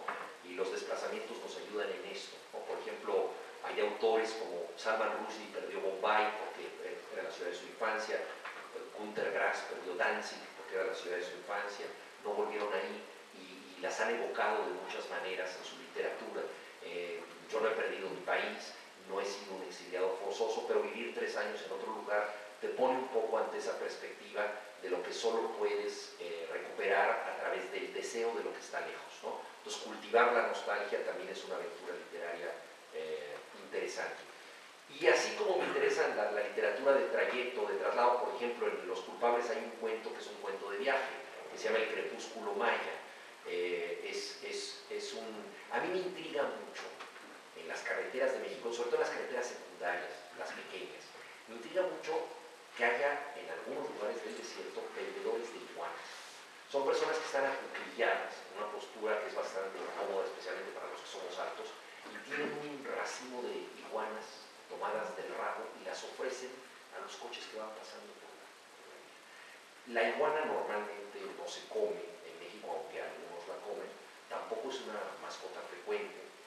Entonces es extraño esas carreteras en medio de la nada, en donde alguien vende algo tan raro como una iguana, como si de repente el conductor pudiera tener antojo de iguana, frenar de inmediato y decir, sí, lo que yo esperaba era una iguana, no la como, ¿no? A veces pienso que los escritores somos un poco como vendedores de iguanas, ¿no? Estamos ofreciendo algo extraño al borde de un camino sin que nadie se defienda, ¿no? Y entonces esos hombres siempre me han intrigado. Y me pregunté yo, ¿qué pasaría si un día me detuviera y me llevaran una iguana? ¿Cómo cambiaría el viaje con una iguana a bordo? Y esta es la historia del Crepúsculo Maya. Son 3 personas que van en un auto y se detienen a comprar una iguana. Y todo lo que les sucede cambia. Ellos naturalmente lo atribuyen a la iguana, ¿no? Porque cuando nosotros introducimos un elemento extraño, podemos hacer que todo lo que suceda sea atribuible a ese elemento extraño. Entonces, por eso la primera frase de ese relato es: la culpa fue de la iguana, ¿no? Y es un itinerario, es un viaje desde la Ciudad de México hasta Yucatán, la zona maya. Por eso se llama El Crepúsculo Maya. Y hay una ironía también ahí que tiene que ver con la forma en que representamos los viajes, porque uno de los protagonistas está inspirado en una amiga mía, es un escritor de libros, de crónicas de viaje. De estos escritores, yo tengo una amiga que escribe de Bombay, de Sri Lanka, de Calcuta, del Himalaya, de hoteles de lujo cerca de Taj Mahal para revistas de viajes, y nunca sale de viaje. Le pagan muy poco, vive en una guardilla junto a una vía rápida, junto al viaducto, y se informa en internet de lo que pasa, le dan los datos básicos, se informa en internet y fabula. Y entonces parecería que llevara una vida de fantasía de 5 estrellas y la pobre nunca sale de viaje. Entonces, inspirándome en esta amiga, es la historia de alguien que escribe para una revista de ese tipo, ¿no? Y al fin hace un viaje real. Hace un viaje real lleno de peripecias y de desastres y de cosas así. Entonces, bueno, eso es un cuento de viaje. Pero también me interesa mucho la situación de inmovilidad o la situación de isla, ¿no? O sea, yo creo que en la literatura podemos jugar con estos. Podríamos decir que hay una literatura extrema de viajes, donde todo fluye, todo ocurre en un trayecto, y una literatura de isla, donde todo ocurre en un perímetro, ¿no? Por ejemplo, la Ciudad de México, un barrio inventado que se llama San Lorenzo, que está trazado en retícula como la parrilla donde ardió el mártir San Lorenzo. Es un barrio popular donde el único edificio importante es una clínica de ojos inspirada en la clínica Barraquer, pero adaptada a la mitología mexicana, ¿no? Si ustedes entran a la clínica Barraquer aquí en Montaner, lo primero que puso el doctor Barraquer, el fundador, fue el ojo de Osiris, para que el que llega ve el ojo de Osiris, y esto era una manera de reconocer que hay muchas maneras de ver la vista, y bueno, si te cura Osiris, si te cura ese ojo, ya no necesitas un oftalmólogo, ¿no? Si no te cura, puedes pasar, y hay un vestíbulo con los signos del zodiaco, hay muchos elementos esotéricos y herméticos en los que creía el doctor Barraquer, que son interesantísimos, porque creía en la visión en un sentido óptico, pero también trascendente.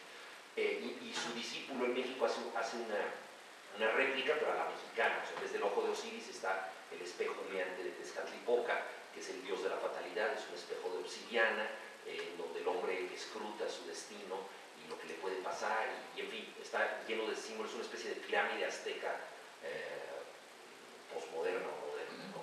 Y todo ocurre en un barrio.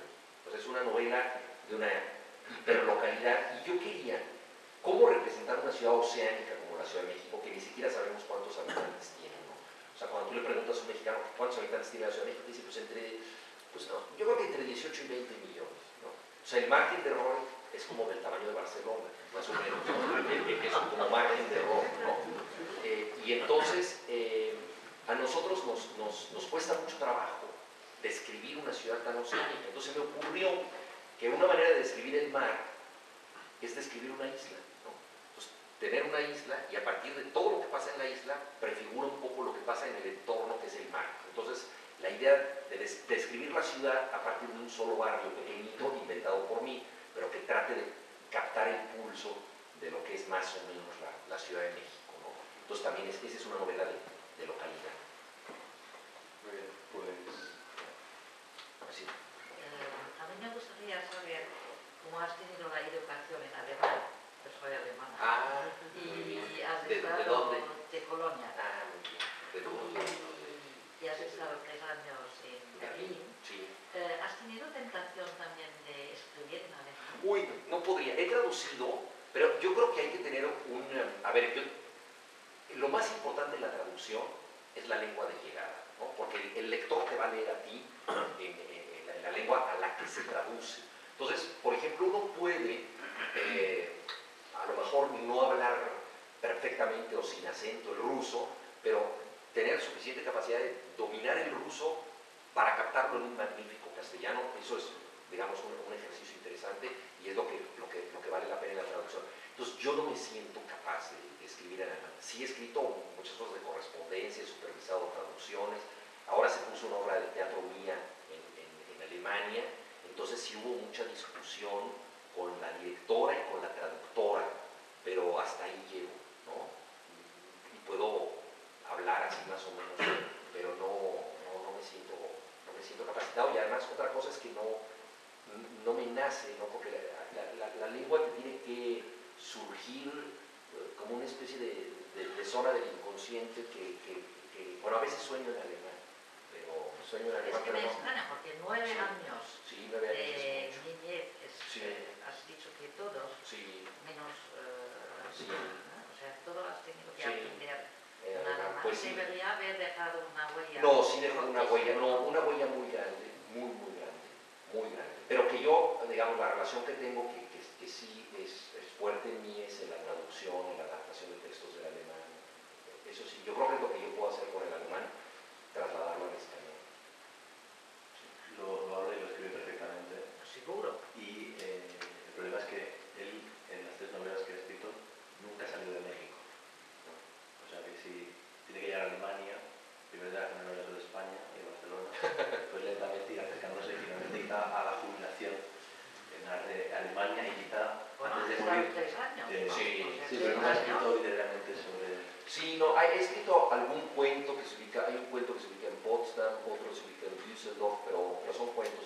Y quiero escribir una novela que se ubique en Berlín, pero todavía no he llegado a eso. Sí. No, Quiero. solamente te interesa ver Sí. qué podría ser, ¿no? Sí. Esperamos, ¿no? Lo que más me gusta de la lengua alemana es que cuando algo no se entiende en alemán, se dice das kommt mir Spanisch vor. Sí, eso está en español. Entonces eso quiere decir como, nosotros eso está en chino, ¿no? Cuando hay mucho jolgorio, también se dice jede Menge Barcelona. Exactamente, jede Menge Barcelona. Sí. Sí. Tengo una pregunta. Parece que estás trabajando varios géneros al mismo tiempo, ¿no? Sí. Constantemente. ¿Qué haces para no confundirte? Ay. Pues mira, a ver, es que depende, yo creo que depende mucho de los temperamentos de las personas y de los escritores en qué género escriben. Yo creo que los géneros son como las posiciones en el fútbol o en el ballet, que la gente un poco del tipo de bailarín o bailarina que eres o del tipo de futbolista que eres, te asignas una función. Y hay gente a la que se le da muy bien cultivar un solo género y se siente muy satisfecha y está ahí. Y yo tengo un temperamento y una curiosidad muy dispersos. Entonces salto mucho de una cosa a otra y es mi manera normal de ser o anormal de ser. Entonces me interesan muchas cosas al mismo tiempo y eso me lleva a pensar en muchas como distintas cosas. Pero dicho esto, digamos que tengo como ideas sueltas que tienen que ver con cosas muy diversas. Al mismo tiempo, no puedo estar escribiendo un texto así de largo aliento junto con otro. O sea, no puedo escribir al mismo tiempo una novela y una obra de teatro. Escribo durante 3, 4, 5 meses una novela, luego la dejo descansar y entro en una obra de teatro, pero no puedo un día una cosa, otro día otra, no. Y lo que sí tengo que hacer, porque yo vivo del periodismo, eso es de lo que vivo. Entonces yo tengo entregas bastante exigentes todas las semanas, varias, y entonces eso sí lo tengo que hacer. Entonces hay mañanas en que soy periodista, hay tardes en que soy periodista y que no me queda más remedio y aparco lo demás. Pero lo que sí no puedo es empezar un cuento un día y luego un capítulo de novela, no. No, empiezo un cuento y hasta que no termino una versión de ese cuento y lo dejo descansar, no regreso a otra cosa. O sea, que digamos que soy disperso, pero por periodos largos en cada cosa. ¿No te da una angustia de tener que dedicarte un día entero a un reportaje o un artículo, sabiendo que tienes una novela por acabar o un cuento muy avanzado? Pues es una necesidad, es un vicio, es una condena, es un placer, todo junto, escribir artículos, reportajes, porque me gusta mucho hacerlo.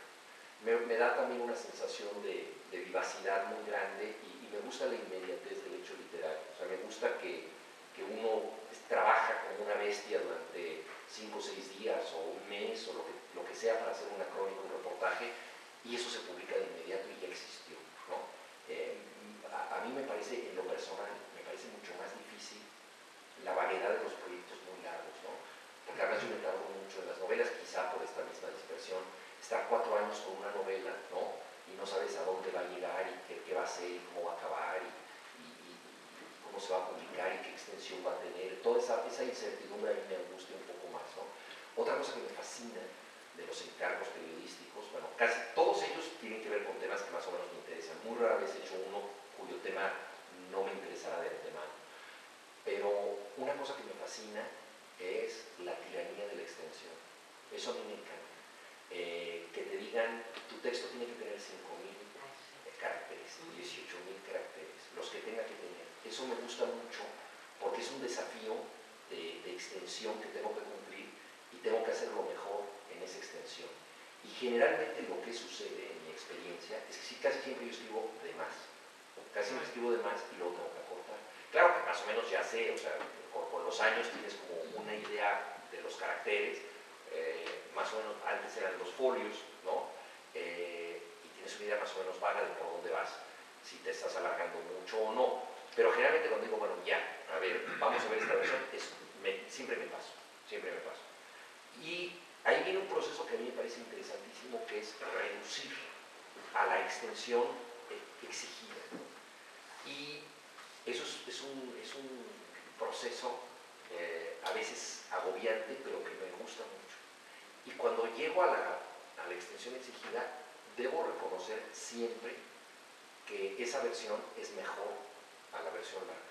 Y esto es un misterio, porque yo digo, bueno, si a mí me dejaran suelto, como periodista enloquecido, como una especie de caballo sin dueño, ¿no? Pues había una cantidad de textos totalmente locos. Claro, sé que existe una medida, sé que la tengo que cumplir, y quizá ya escribo sabiendo que me estoy desbordando. Pero la posibilidad de cortar eso me entusiasma. Ahora, si yo tuviera que hacerle una pregunta a San Pedro, una famosa pregunta cuando llegas al cielo, yo le preguntaría cuántos caracteres tiene mi novela. Porque eso sí nadie te lo va a decir. O sea, poder que alguien te dijera, tiene 250,000 y no te puedes pasar un carácter de esta novela, y es buenísima en esa extensión y no en otra, a mí me encantaría, ¿no? Porque en la novela ahí tienes esta libertad que a veces angustia más. Y sí, por supuesto que me dan angustia los plazos, pero yo creo que me da mucho más angustia la extensión indefinida. ¿Más cuestiones? Sí. Sí, ¿escribes tú para niños para tratar de darles algo o estás buscando algo en esa infancia? Mira, yo creo que es muy peligroso escribir como con un criterio muy edificante. O sea, como decir, yo les voy a enseñar a los niños. Creo que la actitud más estimulante es querer contarles algo. O sea, querer participarles algo. Entonces, el cuento que yo escribo para niños es un cuento que solo puede funcionar para la mente infantil. No es un cuento, hemos pensado con los criterios de un lector adulto que ya es un hombre muchas veces escéptico, que no está dispuesto a aceptar reiteraciones. Por ejemplo, a la mente infantil le fascinan las repeticiones, las exageraciones. A la mente infantil también es muy abigarrada, la mente infantil muy barroca, admite estímulos simultáneos muy diversos, pero también tiene una exigencia lógica extrema. O sea, los niños se alteran mucho cuando las reglas no se cumplen, cuando las decisiones son arbitrarias. Entonces, cumplir con todo esto me parece muy interesante, me parece fascinante. Otra cosa que me apasiona mucho es el final feliz, ¿no? Que en las historias para adultos resulta un poco forzado. En las historias para niños también puede resultar forzado, porque una de las cosas más complejas es que los personajes merezcan la felicidad. O sea, no basta con decir colorín colorado, este cuento se ha acabado, o vivieron felices como perdices. No. Para decir eso, para llegar a ese punto, que no se diga, porque hoy en día ya no lo decimos los escritores, pero los personajes tienen que haber conquistado la felicidad. Y conquistar la felicidad es una de las cosas más difíciles de lograr, y eso me fascina. Entonces yo con los niños lo que trato es de poner en juego pues, el niño que espero no haber aniquilado dentro de mí, y contarles una historia que quiero contarles, ¿no? O sea, y entonces ahí pues yo creo que si ellos reciben una dosis de aventura, de placer, de bromas, de sentido del humor, y inevitablemente hay enseñanzas, ¿no? Hay enseñanzas que aparecen ahí. Yo tengo un personaje del que he escrito varios libros, que es el profesor Zipper, y que es un científico que cree mucho en la razón, pero también cree mucho en la intuición. Entonces es un profesor que cree mucho en las fuerzas interiores, y siempre a los niños los hace pasar por procesos en donde ellos descubren dentro de sí mismos cosas que no sabían que tenían, ¿no? Entonces esto digamos, son procesos de conocimiento de los personajes, y eso también a mí me interesa mucho. Yo creo que la literatura para niños está mucho más cerca de la filosofía que la literatura para adultos, porque la literatura para niños siempre pone en juego preguntas básicas, muy profundas, que son las que les interesan a los niños, ¿no? ¿Qué es la vida? ¿Por qué tiene sentido? ¿Qué es la amistad? ¿Quiénes son los buenos y quiénes son los malos? ¿Dónde queda la moral? Son preguntas fundamentales que están en los cuentos infantiles y que están en la filosofía. Una cosa, por favor. Como crítico literario, usted que no sé si estará de acuerdo en que Vargas Llosa, aunque sea un premio Nobel muy merecido, como novelista es bastante irregular. ¿Está de acuerdo? Sí, bueno, ha escrito muchísimo, ¿no? Ha escrito muchísimo, es alguien que no se ha detenido y ha escrito muchísimo. A mí me gusta mucho la primera parte de su producción. Creo que fue un novelista que muy pronto llegó a formas muy arriesgadas, muy exigentes. Para mí, para mi generación fue importantísima La ciudad y los perros, Conversación en la catedral, La casa verde, Los cachorros. Todos estos libros fueron esenciales, ¿no? Luego tienen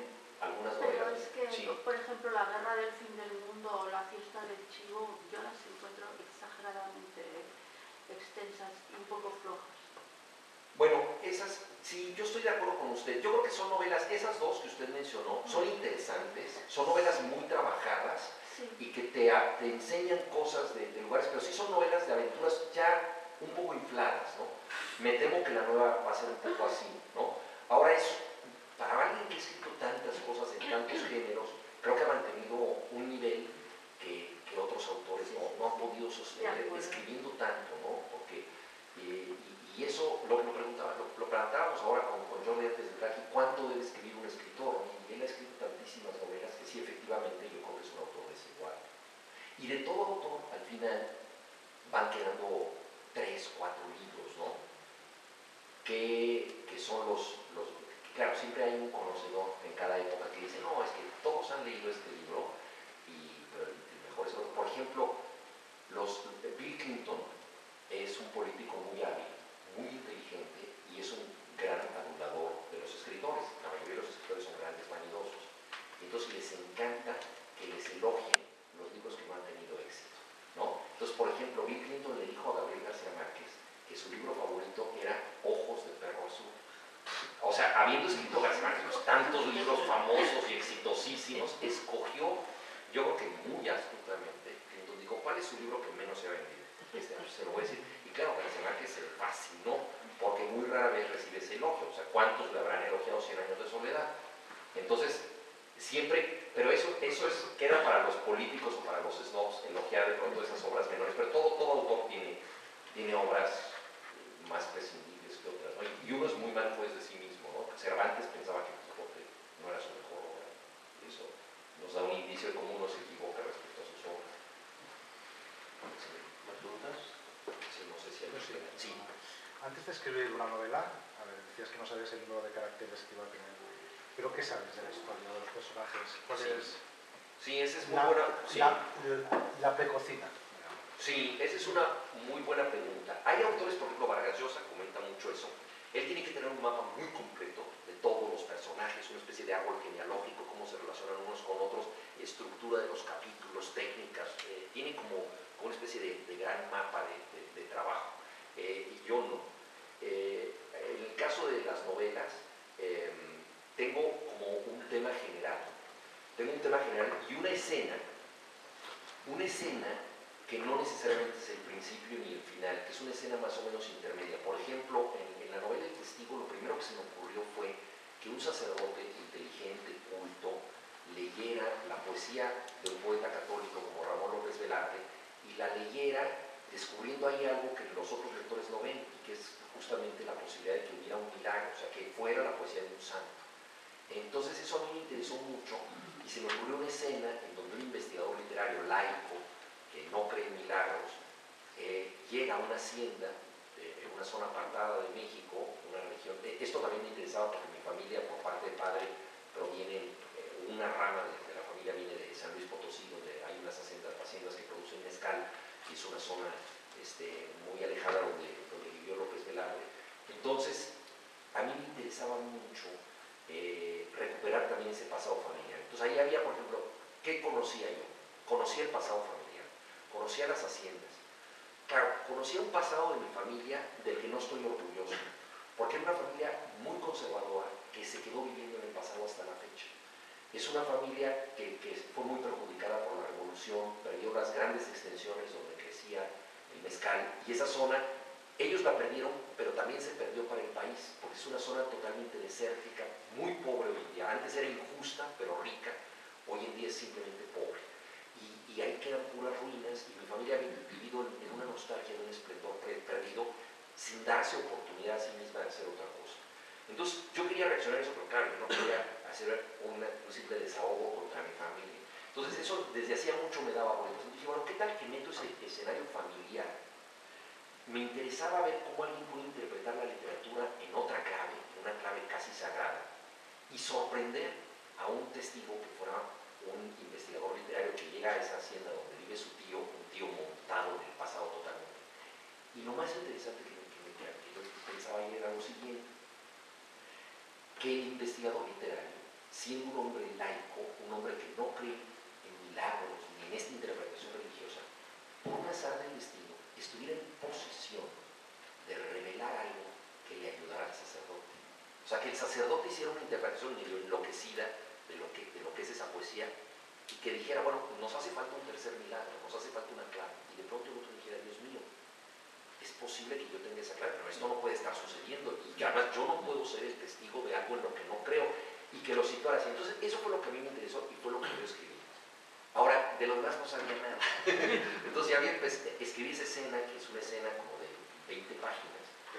Y dije, bueno, ¿qué pasó antes? Y ahí empezó una exploración. Antes ya de sentarme a escribir la novela, empecé a pensar, ahí surgió el tema también del extranjero. Bueno, no del extranjero, sino del mexicano que ha estado en el extranjero. Porque dije, ¿qué tiene que haber pasado para que este sobrino se sorprenda tanto de lo que le dice su tío, de lo que está pasando? Tiene que ser alguien que venga de muy lejos, casi de otro tiempo, tiene que haber pasado mucho tiempo fuera. ¿Y por qué ha pasado 20 años fuera? ¿Qué le sucedió a él? ¿No? ¿Qué pasó ahí? Y entonces me acordé de otra escena familiar, ¿no? De un amor perdido de mi padre. Gracias a que perdió ese amor, existo yo, ¿no? Y entonces se me ocurrió vincular eso. Pensé que esa debía ser la razón por la que él se había ido de México, y entonces empezó ahí a armarse la historia, pero durante mucho tiempo me costó mucho trabajo porque era una novela muy amplia, muy extensa, donde pasan muchísimas cosas y donde todo tenía más o menos que ir cuadrando, pero que no fuera artificial, porque eso también es una de las cosas más difíciles en la narración, que no se noten forzadas las coincidencias, ¿no? Que de pronto decimos, bueno, le pasa hasta a Stieg Larsson, ¿no? El exitosísimo autor contemporáneo, que de repente, un poco por azar, se descubre el sótano donde el malo de la historia tiene una jaula donde tortura a su gente. Eso se descubre azarosamente, ¿no? O sea, de pronto incluso en una novela interesante de misterio hay una